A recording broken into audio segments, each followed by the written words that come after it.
¿no? Entonces, si abren el Tower. recuerden que yo hice una opción. ¿Cuál es la opción que hice yo? Hacer una lectura eclesiológica de este libro. Yo ya he sugerido muchas veces, y yo creo que no exagero, al comparar el libro de los números con los hechos de los apóstoles. Yo suelo decir en broma que el libro de los números es como los hechos de los apóstoles en el Antiguo Testamento. Entonces, es el tema de la eclesiología, ¿no? Y los conflictos. Ustedes vieron que en el libro de los Hechos hay un montón de conflictos. Permanentemente se están peleando Pedro, Pablo, Santiago, ¿sí? Entonces, es un texto muy interesante para estudiar lo que es el conflicto. Bueno, el libro de los números, el número de los números, son todas, narra más de 15 conflictos. Entonces, la opción que hicimos es hacer una lectura eclesiológica. Yo les recordaba que la palabra eclesiología es moderna. Cuando digo moderna, estoy diciendo, ni Santo Tomás ni Lutero usaron jamás la palabra eclesiología. Una palabra muy moderna. En tiempos de Santo Tomás de Aquino o en tiempos de Lutero, por ejemplo, ¿cómo se designaba este espacio de estudio que hoy llamamos eclesiología? Se designaba como, el título era esto, de potestates.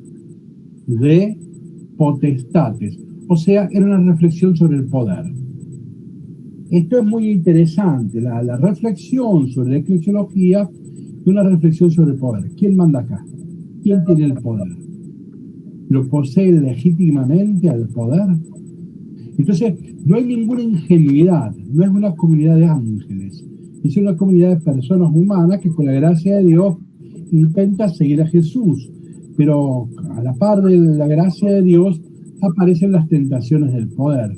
Por eso, hablar de eclesiología es hablar del poder en la iglesia, ¿sí? O sea que es un tema muy interesante, ¿no?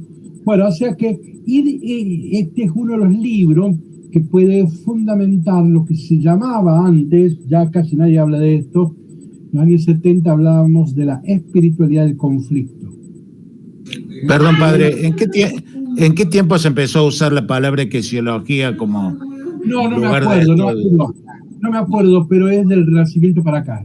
Si habría que usarlo por ahí, yo no me acuerdo, pero ¿cómo es que se llama? Fíjense, había una obra, una broma famosa de Congar. Congar fue un teólogo dominico, probablemente uno de los más importantes del Concilio Vaticano II. Prácticamente el gran redactor de la Lumen Gentium, entre uno de ellos es Congar. Es uno de los grandes redactores de la Lumen Gentium, ¿no? Donde el tema es el poder en la iglesia. Y Congar, fíjense esta humorada que hacía, mire, me acuerdo de casualidad. Él decía, en realidad más que eclesiología, era jerarcología. Nosotros más que hablar de historia, fíjense, cuando los que alguna vez han estudiado algo de historia de la iglesia, no estudian historia de la iglesia, estudian la historia de jerarquía. ¿Qué papa hubo, qué papa no hubo, no? Entonces dice, nosotros más que eclesiología, decía Congar, estudiábamos jerarcología, ¿no? Bueno, una morada de un gran profesor de historia de la iglesia como Congar, ¿no? Bueno, así que esa es la clave de lectura. Los textos son largos, algunos yo los iré acortando para ver si podemos llegar a ver la mayoría. Recuerdo los conflictos que ya vimos. Capítulo 11. Había dos conflictos, uno económico y otro político. El económico eran las codornices y el político era el de los 70 ancianos, la democracia. Ese fue el primer conflicto. Segundo conflicto es ya en el centro del poder. Miriam, Aarón y Moisés. Miriam es el profeta, Aarón el sacerdote, Moisés el caudillo, ¿no? ¿Qué decíamos en la democracia moderna? Esto es equiparable al poder judicial, ejecutivo y deliberativo. O sea que esa crisis es muy importante porque es la crisis en el centro del poder, ¿no? Entonces es interesante animarse a pensar cuál será la crisis en el centro del poder de la Iglesia. ¿Qué dijo ayer Francisco? ¿Han escuchado lo que dijo? Josefina, ¿qué dijo Francisco ayer? ¿Que no lo matan antes de tiempo? Más, dijo, en el Vaticano. Claro. Hay gente que quiere que se haga ya el cónclave y que Algunos se lo muera. querían ver muerto, más o menos dio a entender que lo querían ver muerto. Lo dijo claramente. Bueno, o sea que voy a esto. Esa noticia escandaliza. Si la Iglesia somos un grupo de puros y de ángeles, nadie se imagina que el Vaticano lo quiere asesinar al Papa. Y Francisco se anima a tirarla así, ¿no? Es que tengo una iglesia de carne, ¿no? Y de espíritu, por supuesto. Bueno, pero voy a esto. Entonces, estudiar la eclesiología desde los Hechos de los Apóstoles o desde el libro de los Números le pone carne al tema de la iglesia y la hace sumamente actual y me permite interrogarme cosas que antes no me interrogaba. Y a ningún niño del catecismo le enseñamos que San Pedro y San Pablo y Santiago se agarraron a las piñas, nunca le dijimos, porque está mal hablar de que los apóstoles se peleen. ¿Vieron cuando la maestra tiene que darnos clases sobre San Martín? Nos presentan un San Martín que no tiene pecado original. El niño tiene que amar a la patria y tiene que amar a sus héroes.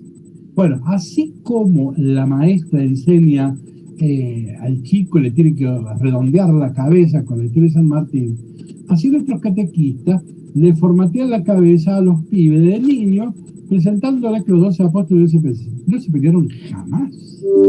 ¿Sí? Bueno, dejando toda esta cuestión,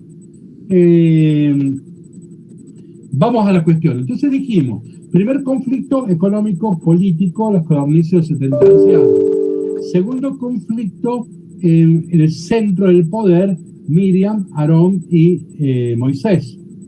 Tercer conflicto, ahí terminábamos el lunes, la semana pasada, que es el conflicto probablemente central, se pone en cuestión ya no el poder, sino el proyecto. Se pone en cuestión no el poder, sino la ideología. O sea, ¿cuál fue el tercer conflicto? La tierra era inútil. O sea, denigraron sobre la tierra, ¿se acuerdan los espías, no? Entonces el gran pecado fue hablar mal del proyecto, hablar mal de la utopía, hablar mal de la promesa, hablar mal de la esperanza. Que los otros eran gigantes, no los íbamos a combatir jamás, pero sobre todo que la tierra, o sea, que la promesa de Dios era una promesa de cuarta. ¿Sí? No era una tierra que emana leche y miel.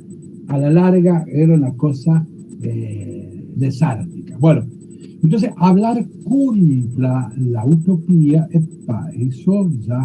esa fue la crisis central, y allí entonces Dios decide que ninguno de los que salieron de Egipto van a entrar a la tierra prometida. Ninguno de los que vio las plagas, el cruce del Mar Rojo, todas esas cosas extraordinarias, ninguno va a entrar a la tierra prometida.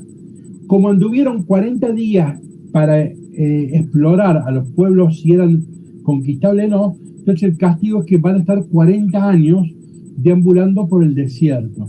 De modo tal que solo van a entrar a la tierra prometida los que nacieron en el desierto, ¿sí? Entonces, los que vieron no van a entrar.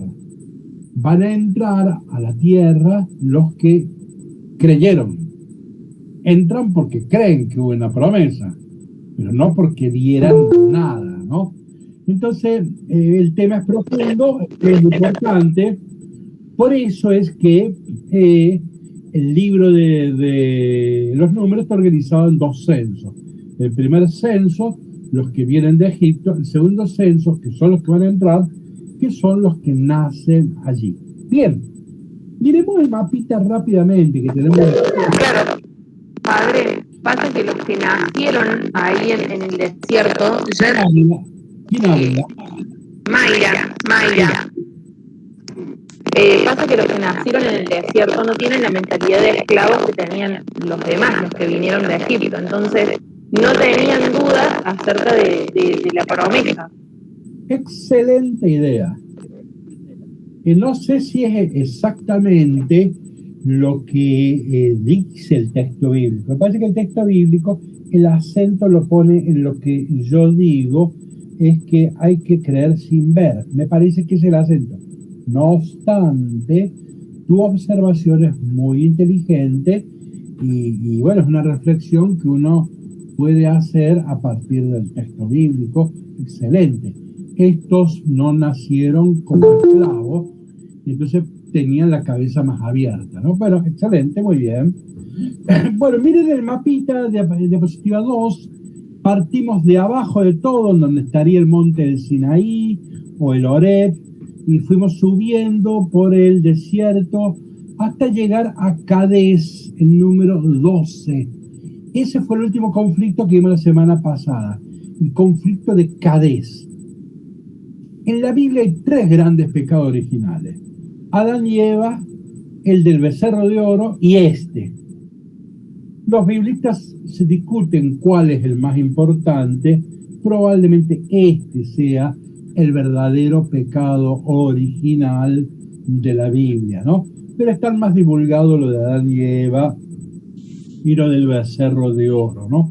Pero esto de renegar, apostatar de la esperanza, ¿qué significa la palabra esperanza? Del latín pei, del griego podos.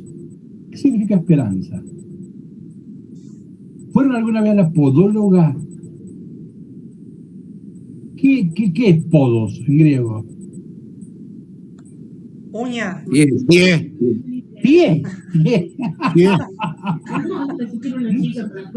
Podos es griego, ¿sí? En latín pei, más fácil, pie. Entonces, El jardinero me poda el césped y el cerco también. ¿Cómo? El jardinero poda el cerco Sí. y el césped. Ah, bueno, pero ya estamos en otra cuestión, ¿no? Bien. Entonces, fíjense, cuando uno habla contra la esperanza, se está cortando los pies.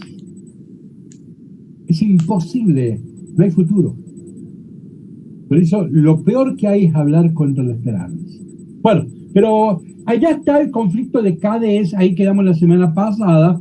Después van a ver que se da una vueltita y se regresa, porque por el pecado tienen que deambular 40 años, ¿sí? Ven que regresa hasta el número 11 y después ya va hacia Edom y Moab, que es hasta donde nos lleva el libro de los números, ¿sí? Bueno, vamos a ver lo que podamos leer. Diapositiva 3. Ya la semana pasada vimos ejemplos en que algunos relatos están entremezclados. En nuestras Biblias están entremezclados. Bien, los estudiosos distinguen y los separan. Entonces, hoy conviene leerlo como está en este esquema porque es más claro. Y de otra forma también se entiende, no es que no se entienda, pero es más claro. Entonces la versión que yo transcribí es esta, es más ordenadita. Primero aparece el conflicto político y después el conflicto religioso, ¿sí?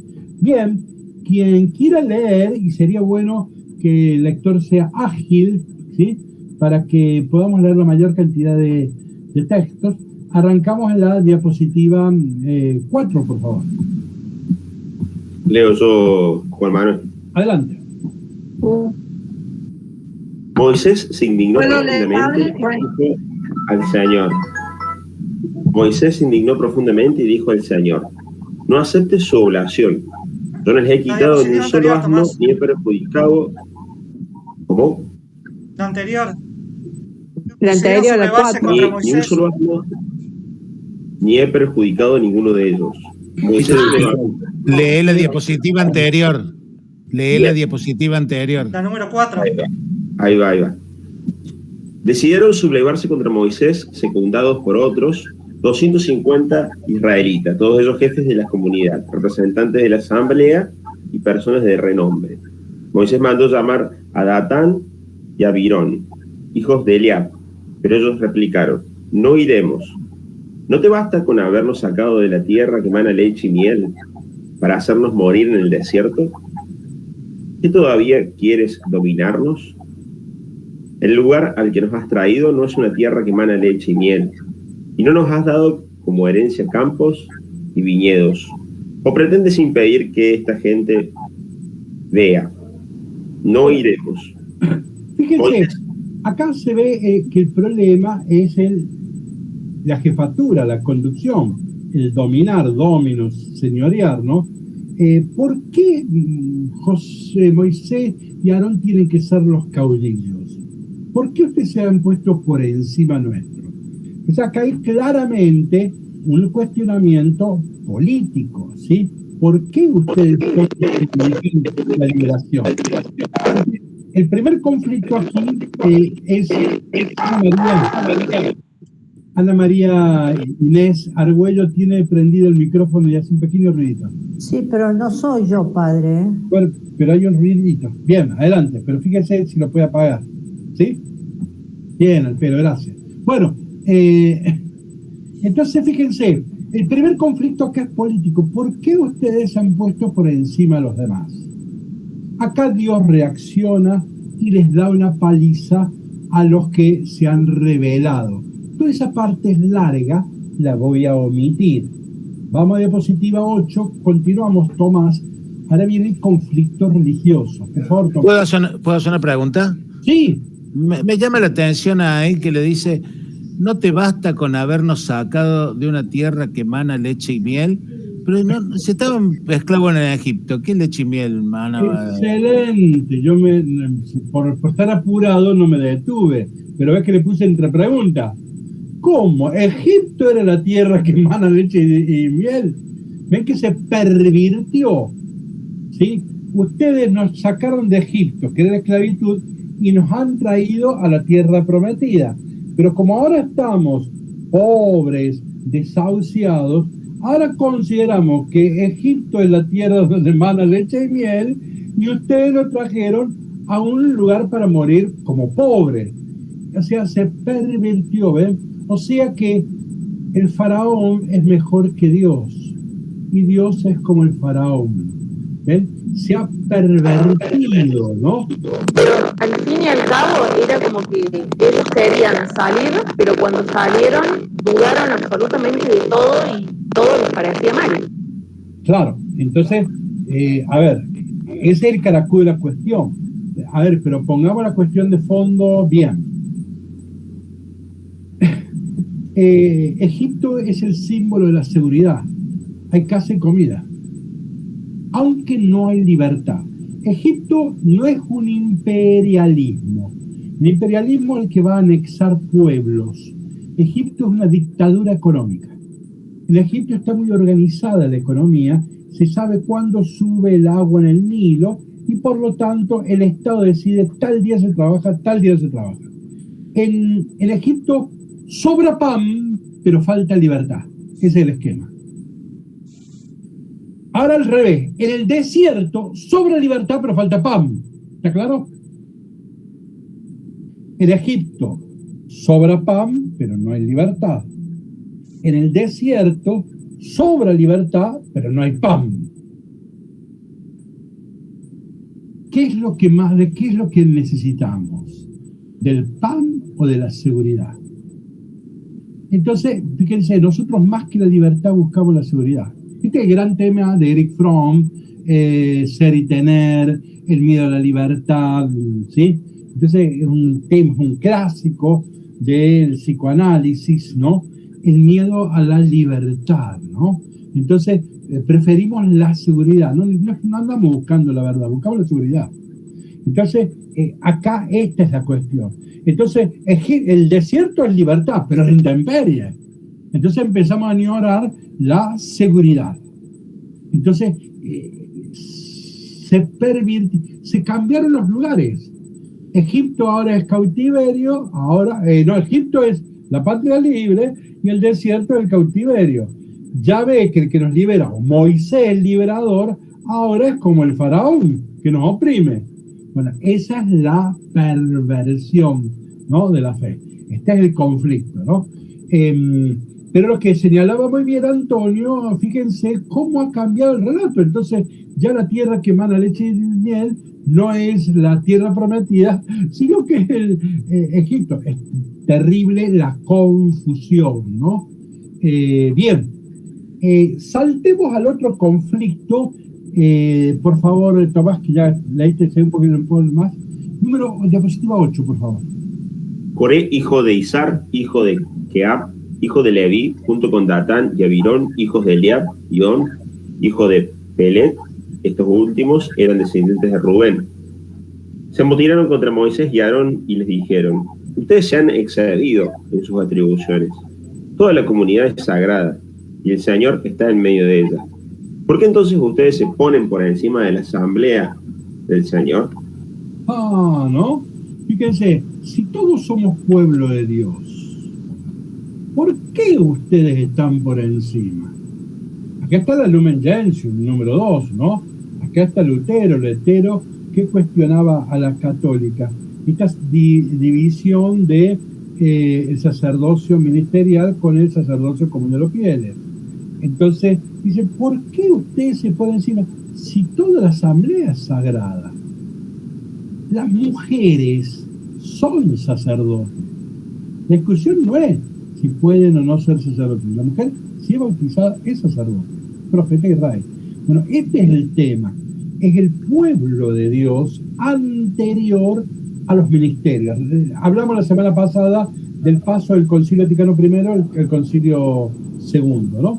En el Concilio Vaticano I se empieza hablando de la jerarquía. En el Concilio Vaticano II se empieza a hablar del laicado, del pueblo de Dios. Dentro de este pueblo sacerdotal hay algunos que tienen el ministerio sacerdotal. Hay algunos que son obispos y hay algunos que es papa.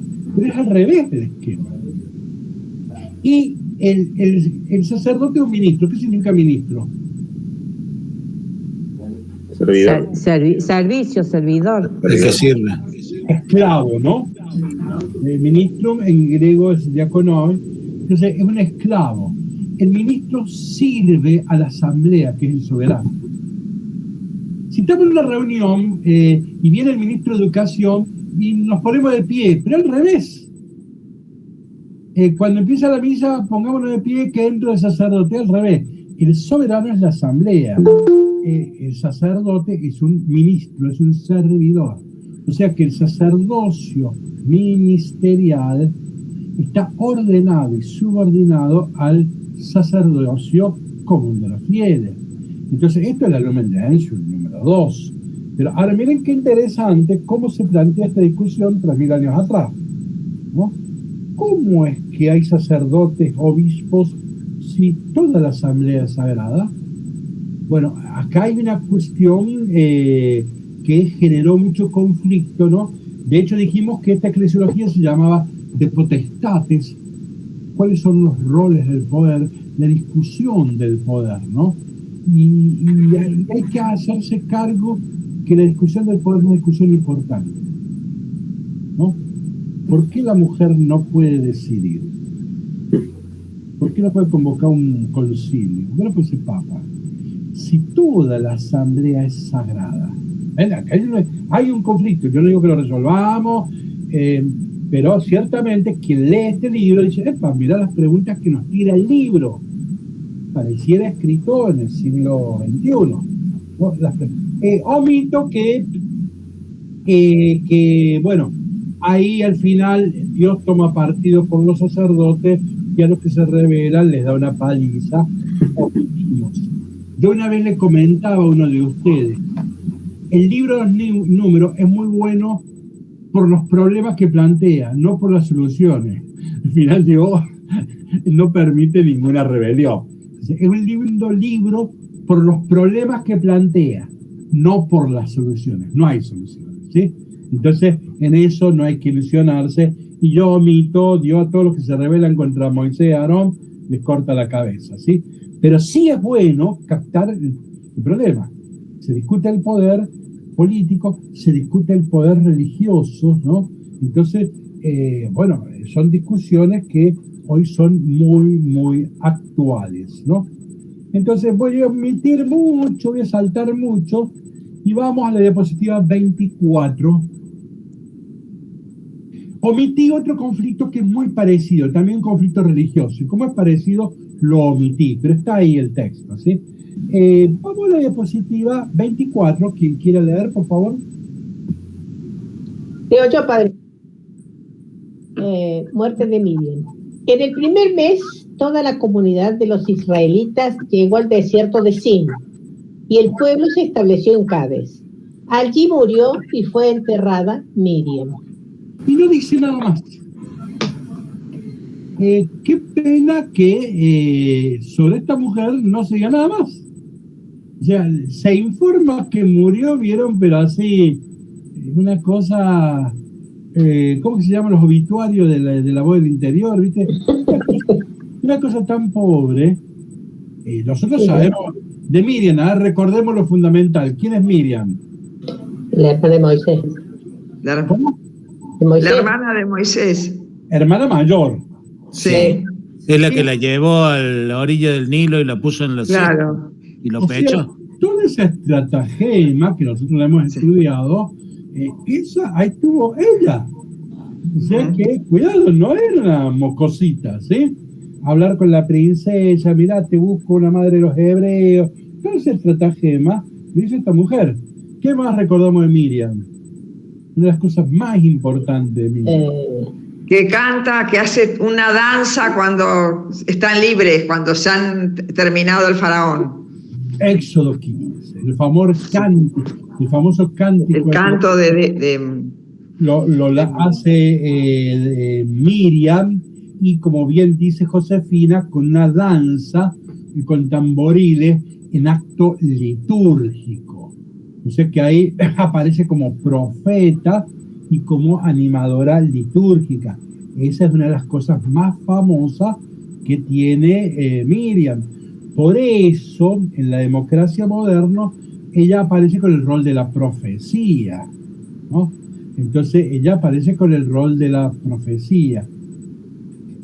A la sensibilidad moderna de las mujeres les molesta que cuando Miriam y Aarón murmuran contra Moisés, al que la castigan a ella.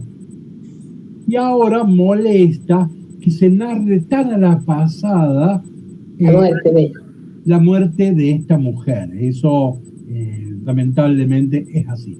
Bien, murió Miriam. ¿Puedo decir algo? Sí.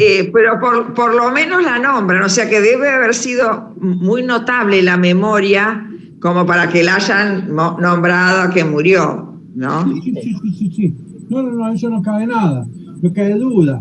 Y probablemente si la Virgen María se llama María es por ella. Entonces, en tiempo de Jesús, casi todos los nombres vienen de esta experiencia. Entonces, Jesús es por Josué, Miriam, María es por Miriam, o sea, todos estos nombres, o sea que sí, por eso. Pero bueno, la Biblia no le ha dado más espacio, y bueno, es una lástima esto, ¿no? Bueno, alguien que quiera leer diapositiva 25 en adelante, lea. A ver, yo, padre, ¿puede ser? ¿Puedo leer? Bueno, lea. Bueno, cualquiera. El agua brotada de la roca. El agua. Dale. Ay. No, dele.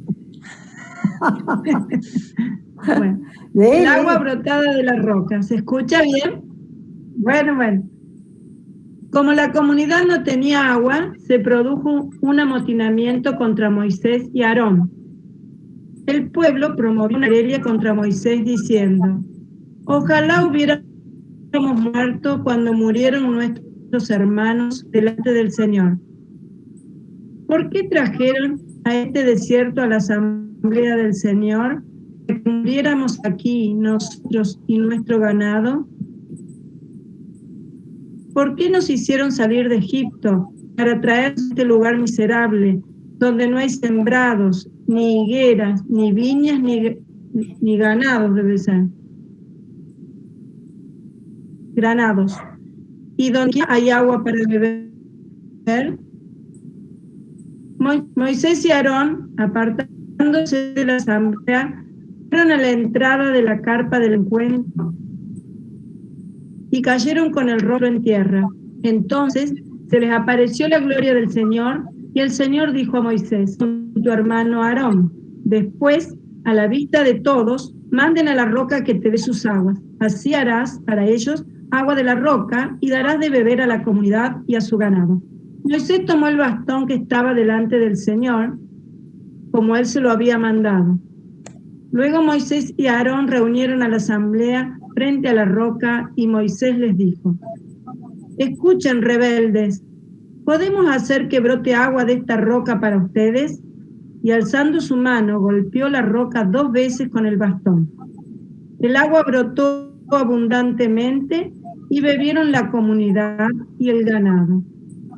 Pero el Señor dijo a Moisés y a Aarón, por no haber confiado bastante en mí, para que yo manifestara mi santidad ante los israelitas, les aseguro que no llevarán a este pueblo hasta la tierra que les he dado. Estas son las aguas de Meribá, que significa querella, donde los israelitas promovieron una querella contra el Señor, y con las que él manifestó contra el Señor, y con las que él manifestó su santidad. Bueno, esta escena es grave porque... Y ahí lo de Moisés descalificado. La orden era... A ver, Susana, está bien, gracias, bien. Fíjense, esta escena es muy grave porque aquí estaría el pecado por el cual Moisés no va a poder entrar a la tierra prometida, ni Aarón ni Moisés. Entonces la escena es gravísima. Sin embargo, no queda claro cuál es el pecado de Moisés. Hay muchísimas interpretaciones porque no es tan fácil decir el pecado fue este. Yo de tantas interpretaciones encontré una que me parece que es buena, pero seguramente ojalá que después aparezcan algunas mejores, ¿no? Pero, parece que el texto mismo no es tan claro, ¿no? Entonces los estudiosos no le encuentran bien la vuelta. Yo elegí la que a mí más me convenció, ¿no? Fíjense, diapositiva 29. El presupuesto de interpretación es la siguiente. El sacerdotal, recuerden que el libro de los Números es todo sacerdotal. El sacerdotal tiene como estilo propio Dios ordenó que se haga esto y eso se hace. Entonces Dios ordena que construyan tal cosa y eso se hace. Entonces todo se hace si Dios lo ordena y como Dios lo ordena. Teniendo en cuenta ese esquema, fíjense en la diapositiva 29, la orden era, toma el bastón, reunir a la comunidad, cuando esté reunido, ordená a la roca, tú y tu hermano Aarón, que dé agua, y harás brotar para ellos agua de roca. Ahora fíjense qué hizo Moisés y Aarón.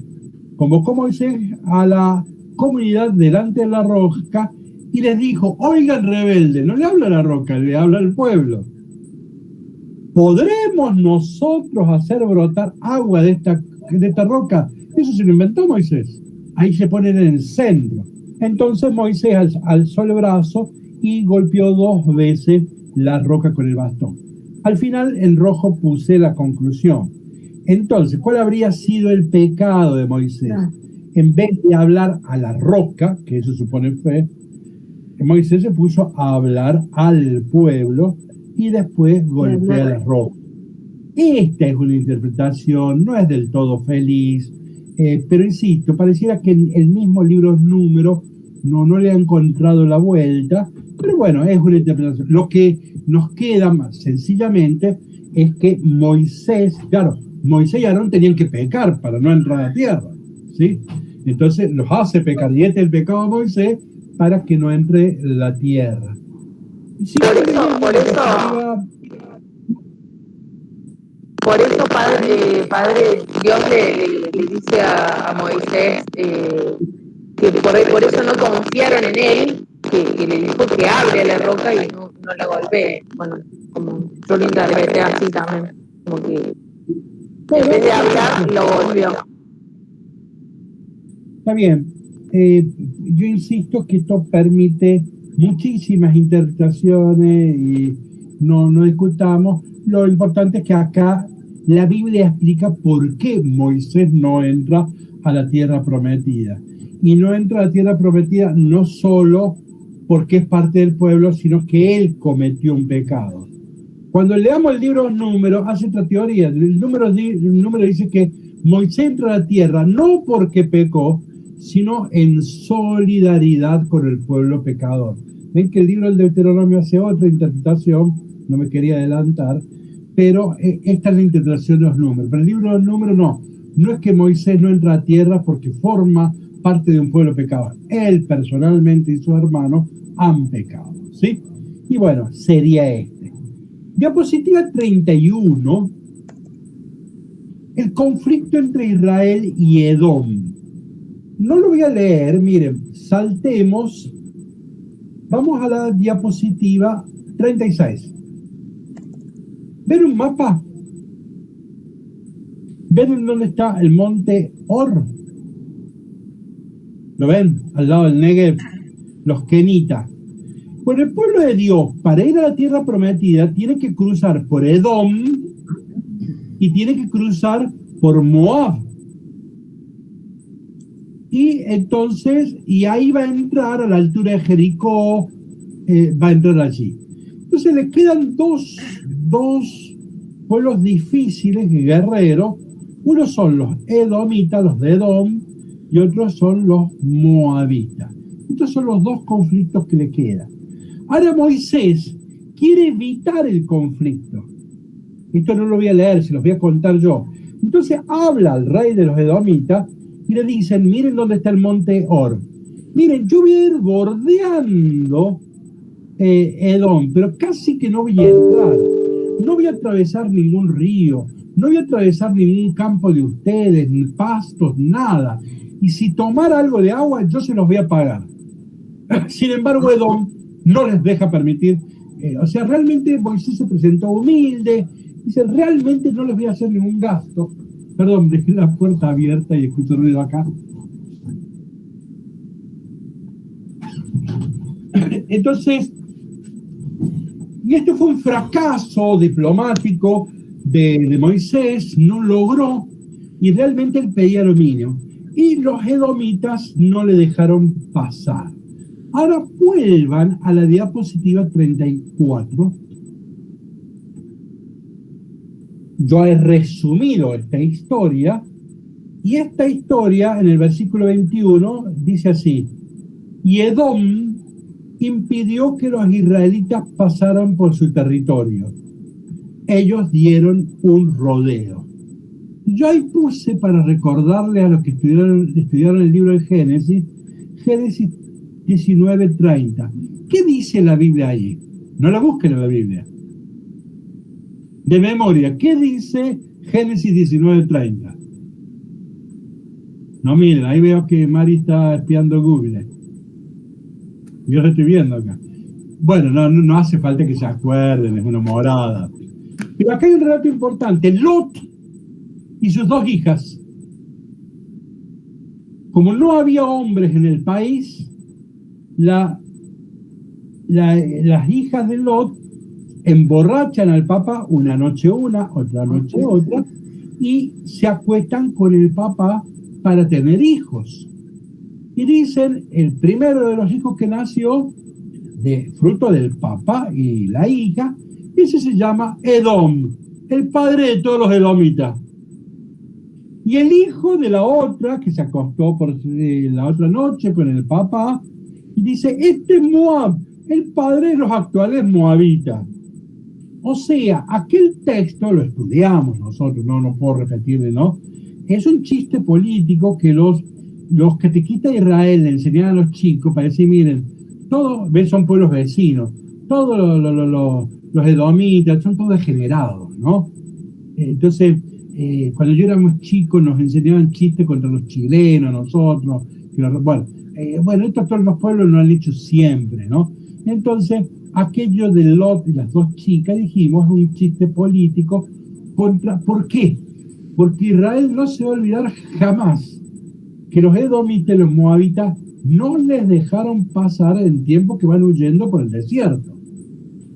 Vamos a ver la semana que viene, en Deuteronomio 23:3 dice: ni los edomitas ni los moabitas entrarán jamás a la Asamblea Santa. Edomita o moabita en la Biblia es una mala palabra. ¿Cuál es la mujer más importante del Antiguo Testamento? ¿Ruth? Ruth. La moabita. La moabita. Ruth. Miren qué interesante es vincular estas cosas. Ruth, que tiene un libro. Claro, por eso, Ruth la moabita. Por eso, bueno, algún día eso... Bueno, pero volvamos a esto, ¿no?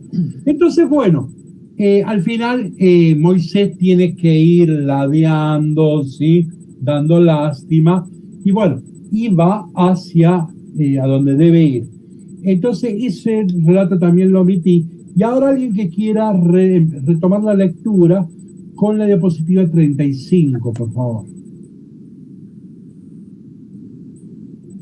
Toda la comunidad partió de Cádiz. Dale, Ana María. No, sigue así. Toda la Yo comunidad porque demoro para poner el micrófono. Bueno, toda la comunidad partió de Cádiz y los israelitas llegaron al monte Or. En el monte Or, que está en la frontera de Edom, el Señor dijo a Moisés y a Aarón que Aarón vaya a reunirse con los suyos, porque él no entrará en la tierra que yo di a los israelitas, ya que ustedes se rebelaron contra mis órdenes junto a las aguas de Meribá. Ahí está el monte. Sí, continúe de diapositiva 37. Toma a Aarón y a su hijo Eleazar y llévalos al monte Or. Allí despojarás a Aarón de sus vestiduras y se las pondrás a su hijo Eleazar. Entonces Aarón se reunirá con los suyos, porque allí morirá. Moisés hizo lo que el Señor le había mandado. Él, Aarón y sus hijos Eleazar subieron al monte Or, a la vista de toda la comunidad. Luego Moisés quitó las vestiduras a Aarón y se las puso a su hijo Eleazar. Aarón murió en la cima de la montaña. Cuando Moisés y Eleazar bajaron de la montaña, toda la comunidad supo que Aarón había muerto. Y todo Israel lloró a Aarón durante 30 días. Esto se llama la apoteosis. ¿Ven? Hay una muerte como de reyes y de dioses, ¿ves? En la cima de una montaña, toda la comunidad está en el espectáculo, le quitan las investiduras, hay todo un ritual extraordinario. Esto nos agrava la molestia de Miriam.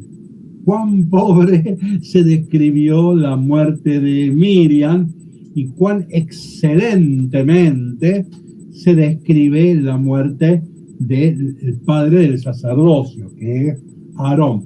Bueno, hay una desproporción que molesta, ¿no? Diapositiva 38, texto famoso. ¿Alguien que quiera leer? La serpiente de bronce. ¿Leo, padre? O alguien que quiera leer que no haya leído, así vamos cambiando las voces. Nos conocemos todos así. Quien quiera, ¿no? 38. Adelante. La serpiente de bronce.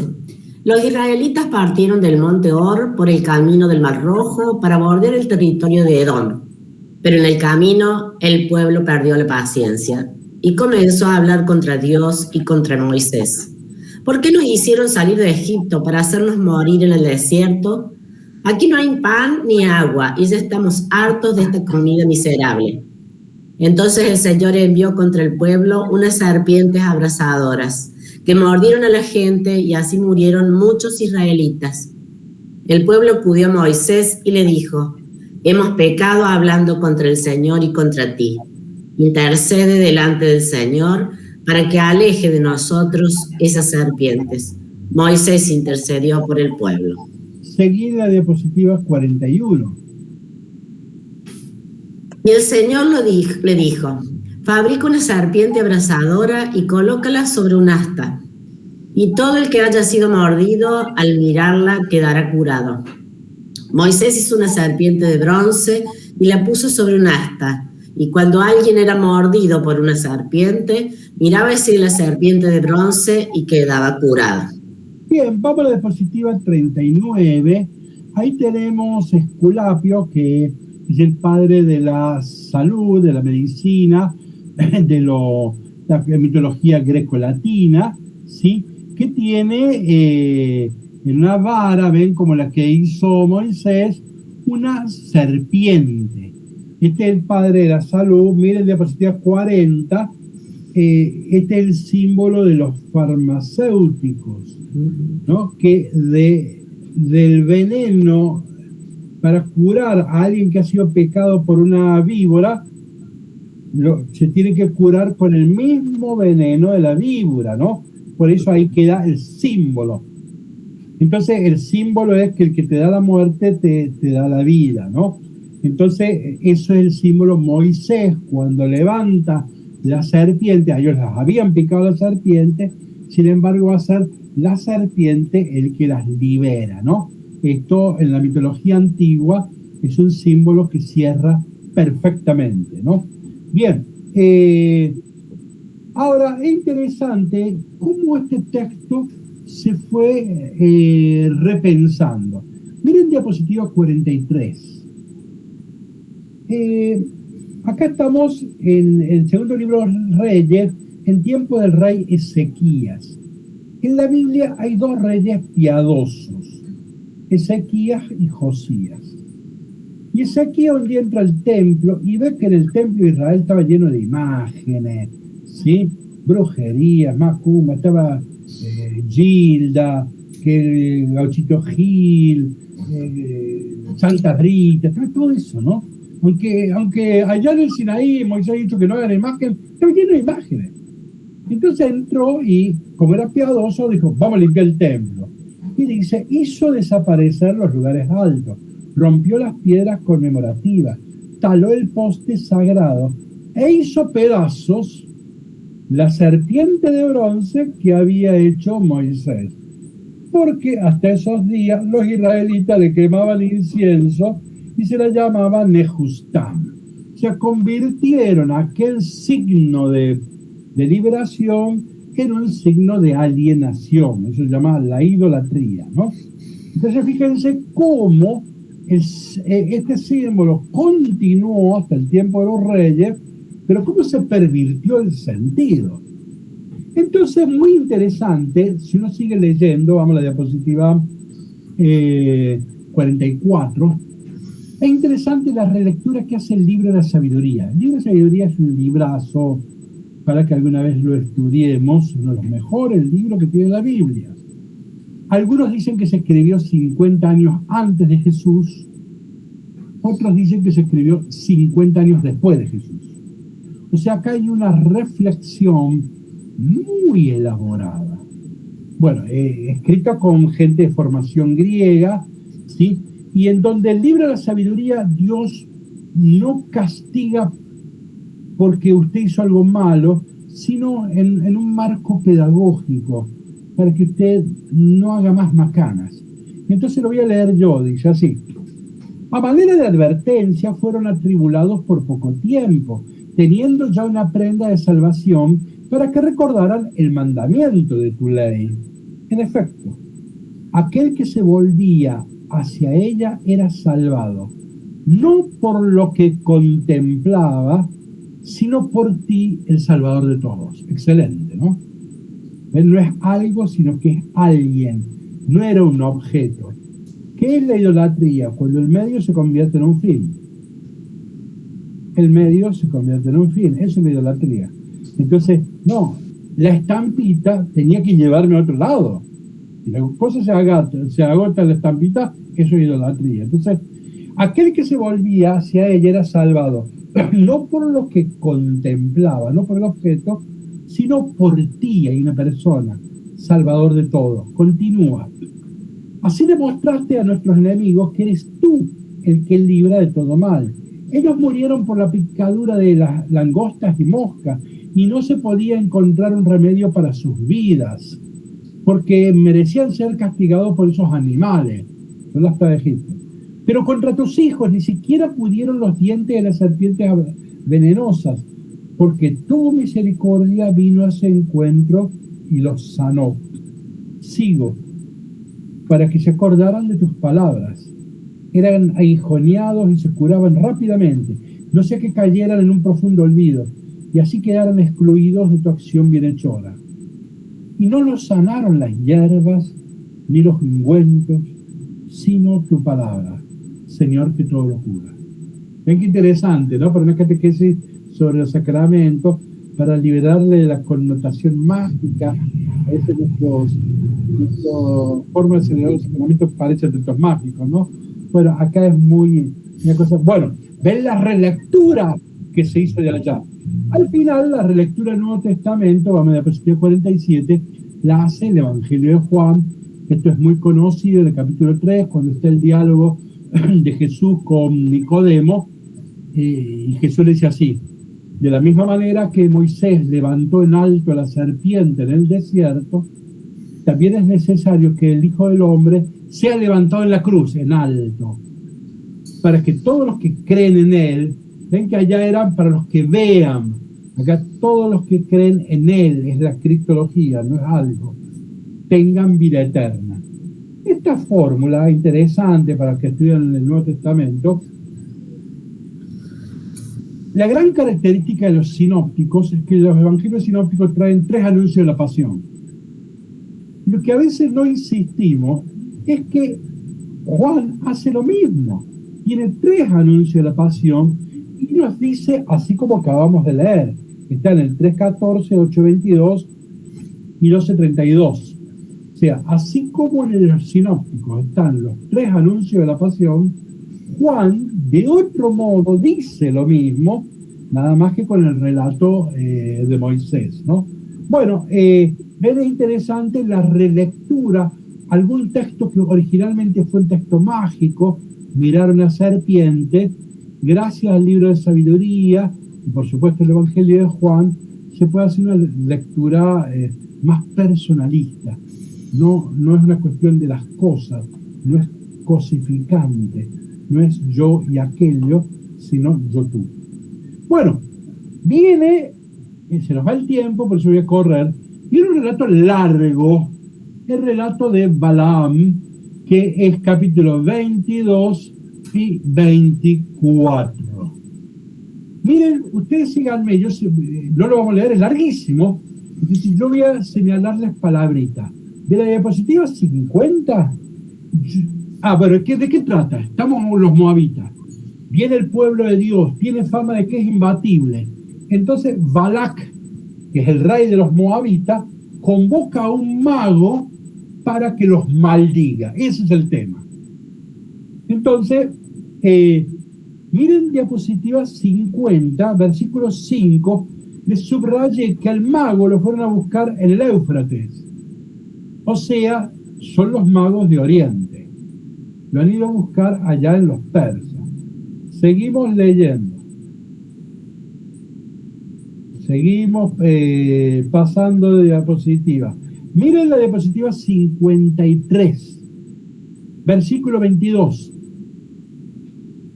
O sea que Balac es rey de los moabitas y quiere que vaya Balaam a maldecir al pueblo, el mago. Pero su partida encendió la ira de Dios y el ángel del Señor se interpuso en el camino para cerrarle el paso. Balaam iba montado en su asna y lo acompañaron 2 muchachos. No sé que son 3.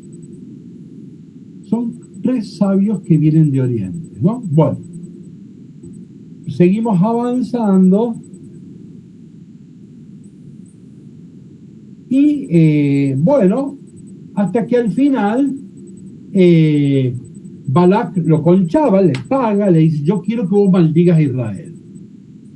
Y lo lleva a una montaña para que maldiga cuando avanza Israel.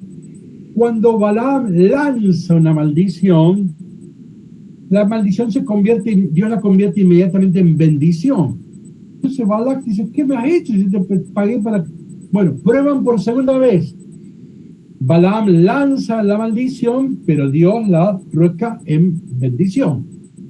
¿Qué sé yo? Tercera vez van a un monte más alto y lo mismo. Balaam lanza la maldición, pero Dios la convierte en bendición. Lo que nos interesa es la cuarta maldición o bendición. Vamos a la diapositiva 68. Ven que es largo el texto. Es interesante leerlo, pero no podemos. Miren ahora, este es un texto muy importante. Estoy en la diapositiva 68. Entonces, Balaam lanza en la bendición. Y Balaam dice así: lo veo, pero no ahora. Lo contemplo, pero no de cerca. Una estrella se alza desde Jacob. Un cetro surge de Jacob, de Israel. ¿Qué es esto? El cetro de Israel de Jacob. David. O sea, para los cristianos, Jesús.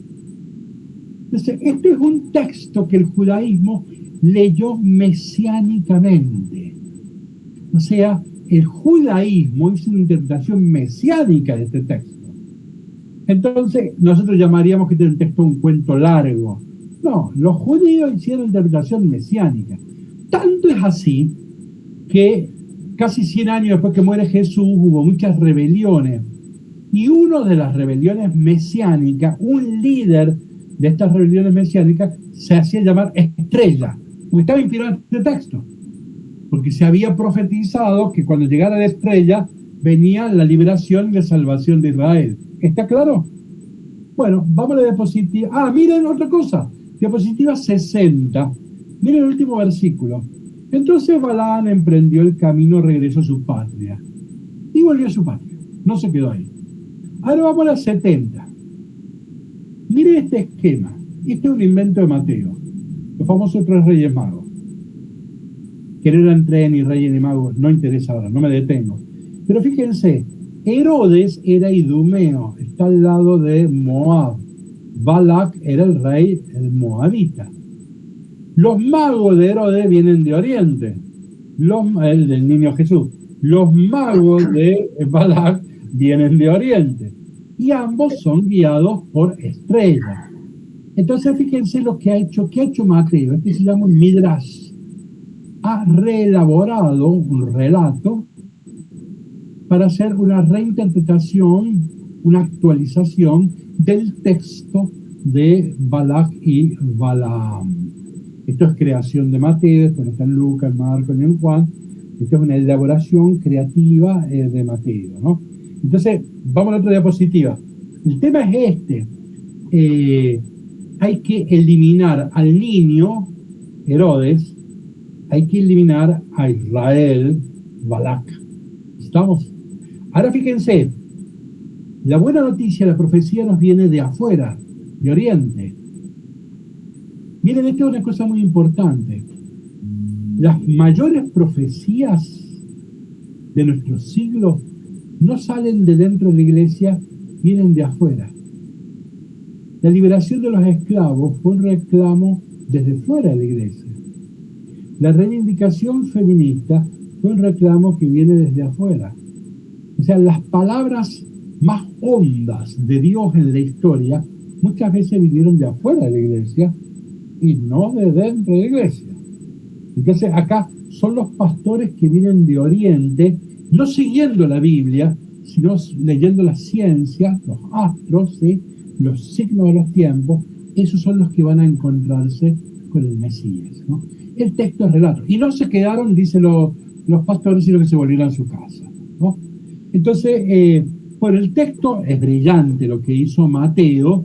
Ahora el Apocalipsis retoma este tema, ¿sí? El Apocalipsis, en el capítulo 2 y 3, tenemos 7 cartas. Una de ellos es la carta de Pérgamo, y ahí habla de nuevo de Balaam, solo que en otro aspecto negativo. Balaam logró corromper a los israelitas porque hizo que se acostaran con mujeres moabitas e hizo que rindieran culto a los dioses de Moab. Lo leo rápido. Esto está en la diapositiva 72, capítulo 25 de Números. Mientras Israel estaba en Sittim, el pueblo comenzó a prostituirse con las mujeres moabitas, que lo invitaron a participar de los sacrificios en honor de su Dios. El pueblo comió de ellos y adoró a ese Dios. Así Israel sometió al Baal Peor y por eso el Señor se indignó contra ellos. Volvemos a la diapositiva 71. Entonces la Biblia tiene dos miradas sobre Balaam y Balac. Una mirada positiva está en Mateo capítulo 2. Una mirada crítica, dura, negativa, está en Apocalipsis capítulo 2. ¿Sí? Entonces hay dos miradas, pero es un texto muy interesante, una lástima que nosotros no tenemos tiempo. Y voy terminando, fíjense, saltamos de la diapositiva 77. Ya terminamos. Miren el título, los derechos hereditarios de las hijas. ¡Wow! Eso es el 14 bis. Eso es el siglo XX. En el mundo antiguo eso no existe. No lo vamos a leer, no están las leyes sociales como hoy, pero fíjense, los derechos hereditarios de las hijas, obviamente estamos hablando de las mujeres, ¿no? Diapositiva 79, reglas sobre los votos de las mujeres. En Argentina las mujeres votan hace 50 años. No, acá no se refiere a los votos políticos, pero sí a las decisiones, votos de deseo. La mujer de Israel desea y tiene derecho puede formular votos, y el padre o el marido debe respetar sus votos. Bueno, ahí está la legislación. No es que esto sirva para la actualidad, pero 3.000 años atrás hay un pueblo que está discutiendo sobre el voto de las mujeres. Eso tiene que llamarte la atención, ¿sí? Diapositiva 82. La herencia de la mujer casada.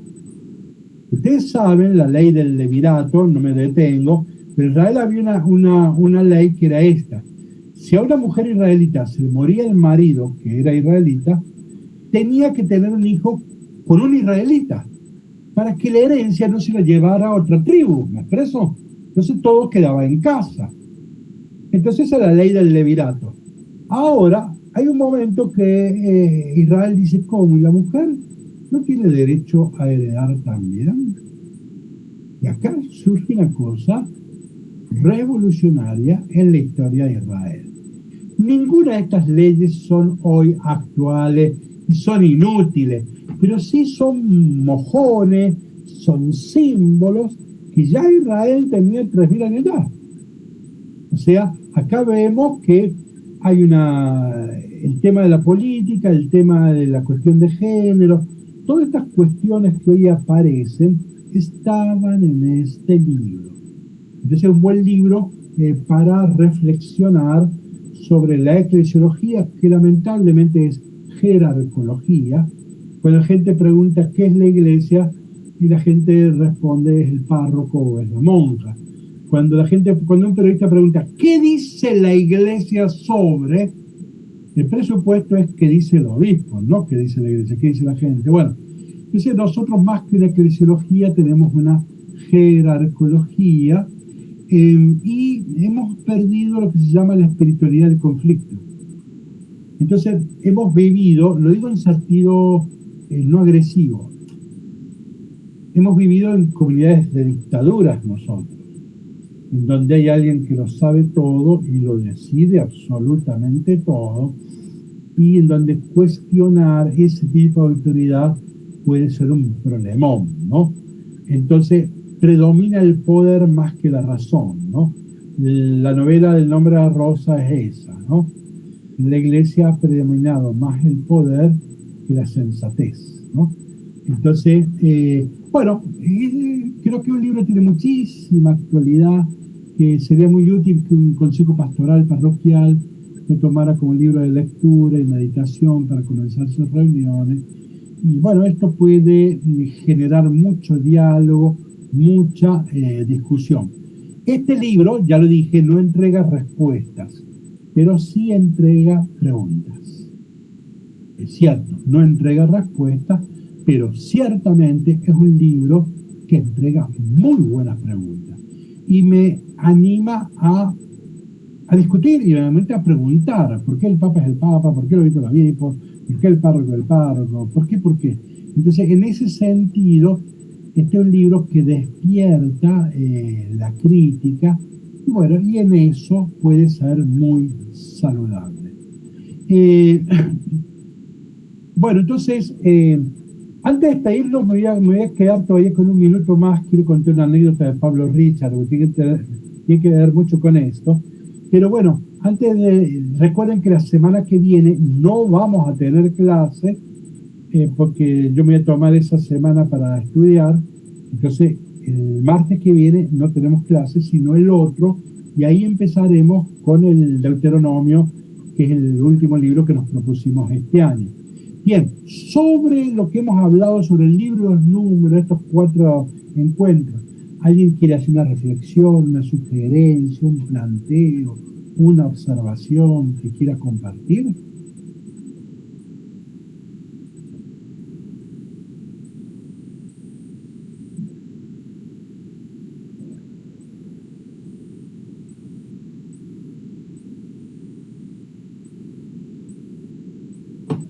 Bueno, les cuento una anécdota de Pablo Richard, ya que, miren, yo tuve la suerte yo lo traje acá a Argentina en el 2013, pero yo lo conocí mucho antes,